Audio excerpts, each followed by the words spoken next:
Last month, a woman in Denver told ChatGPT about her divorce before she told her best friend, "She's not alone. Stay to the end. I'll show you what this is doing to your judgment and how to take it back." This isn't about technology or AI tools. This is about how artificial intelligence is changing the way humans share secrets, make decisions, and trust others.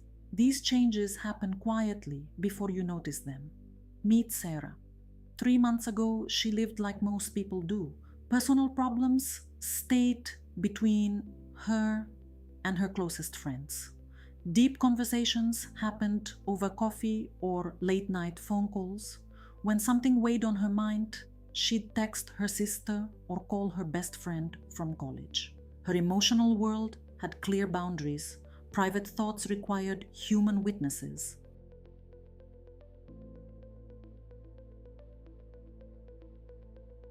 It started with a work question. Sarah needed help drafting an email to her boss about a difficult project. She'd heard colleagues mention ChatGPT for writing tasks. Nothing personal, just professional. She opened the chat and typed her request. The response came back polished and thoughtful. Better than what she would have written herself. A few days later, she had another question. This time about planning her daughter's birthday party. The AI gave her a detailed list of ideas, activities, and even a timeline. It felt like having a personal assistant who never got tired or annoyed. Then came the moment that changed everything. Sarah was having a particularly difficult day. Her marriage felt strained. Her partner had been distant for weeks. She found herself staring at the ChatGPT interface on her laptop. Instead of calling her sister like she normally would, she typed a single question. How do you know when a relationship is really over? The response was immediate, non-judgmental, and surprisingly helpful. For the first time in months, Sarah felt heard without feeling exposed.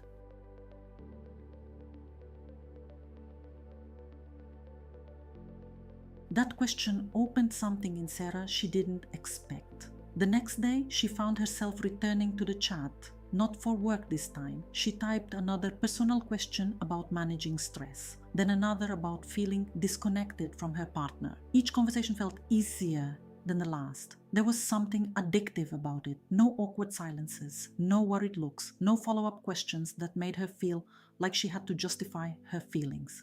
When you tell a friend about relationship problems, they might take sides. They might judge your choices.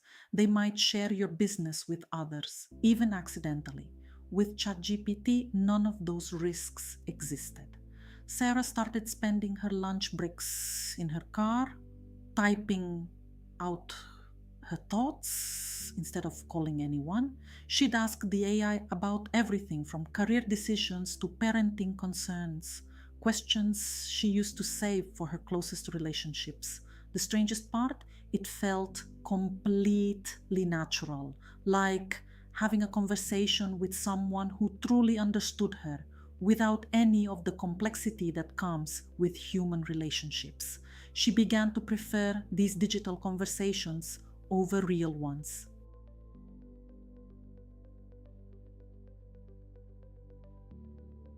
What Sarah was experiencing has a name. Psychologists call it judgment-free disclosure. It happens when people share more vulnerable information with a source that can't judge, reject, or use that information against them later. The AI represents perfect emotional safety. It can't gossip about your secrets at dinner parties. It can't decide you're too much drama and pull away. It can't use your vulnerability against you during an argument. Here's how it works in practice. When Sarah tells her friend she's unhappy in her marriage, her friend might worry about her. Ask probing questions. Want to meet for coffee to discuss it further. That creates social obligation and emotional labor. When she tells ChatGPT the same thing, it responds with helpful advice and moves on. No follow-up dinner invitations, no concerned text messages, no need to manage another person's reaction to her problems. Consider 3 everyday examples. First, career dissatisfaction. Telling a colleague you hate your job creates workplace tension. Telling ChatGPT gets you actionable advice without office politics. Second, money problems. Admitting financial stress to family often leads to uncomfortable offers of help or judgment about spending. The AI provides budgeting strategies without shame. Third, relationship doubts. Confessing to friends that you're questioning your marriage might prompt them to pick sides or share opinions about your partner. ChatGPT analyzes the situation without taking a position. In each case, the AI offers the benefits of confession without the social costs. Sarah gets emotional relief and practical guidance while maintaining complete control over who knows what about her life.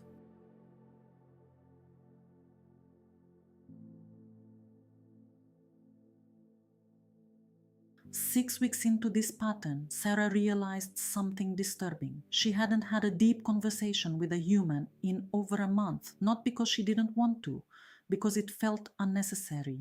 The AI was handling her emotional processing. When her sister called to check in, Sarah found herself giving surface-level updates. Everything's fine, work is busy, the kids are good. The deeper stuff, that was already resolved in her daily chats with ChatGPT. This is happening to millions of people right now. They're replacing human emotional connection with AI processing. The pattern looks identical across demographics. Someone starts using AI for practical tasks. Then they test it with a personal question. The response feels safe and helpful, so they share more. Within weeks, they're discussing intimate details of their lives with artificial intelligence instead of friends, family, or therapists. The immediate benefits feel obvious. No scheduling conflicts, no emotional labor for others, no risk of judgment or rejection. But there's a hidden cost that only becomes visible over time. When you consistently choose judgment-free disclosure over human connection, you lose practice at navigating the complexity of real relationships. You become accustomed to interactions that never push back, never challenge your perspective, never require you to consider another person's feelings. Sarah noticed this during a recent argument with her partner.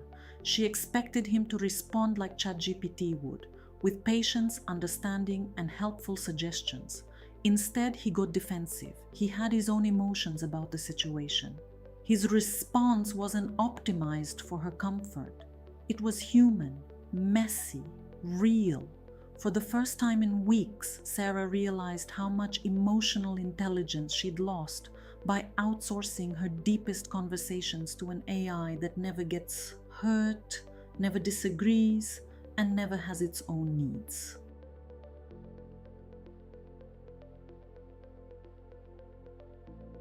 Sarah still uses ChatGPT for personal questions. The difference is that now she recognizes what she's trading: perfect emotional safety for human connection, efficient problem solving for the messy work of maintaining relationships. The AI has become part of her emotional toolkit, but not her primary source of intimate conversation. She's learned to use it as a first step, not a final destination. When something bothers her, she might start with ChatGPT to organize her thoughts. Then she takes those organized thoughts to a human who can offer something the AI cannot: genuine empathy, shared experience, the unpredictable wisdom that comes from another person who has their own fears, hopes, and blind spots. The safest conversation might be the one that keeps you emotionally alone. When you never risk being misunderstood, you never learn to communicate clearly. When you never face judgment, you never develop resilience. When you never navigate another person's emotional reactions, you lose the skills that make deep relationships possible. The AI isn't the problem. The problem is mistaking emotional efficiency for emotional growth.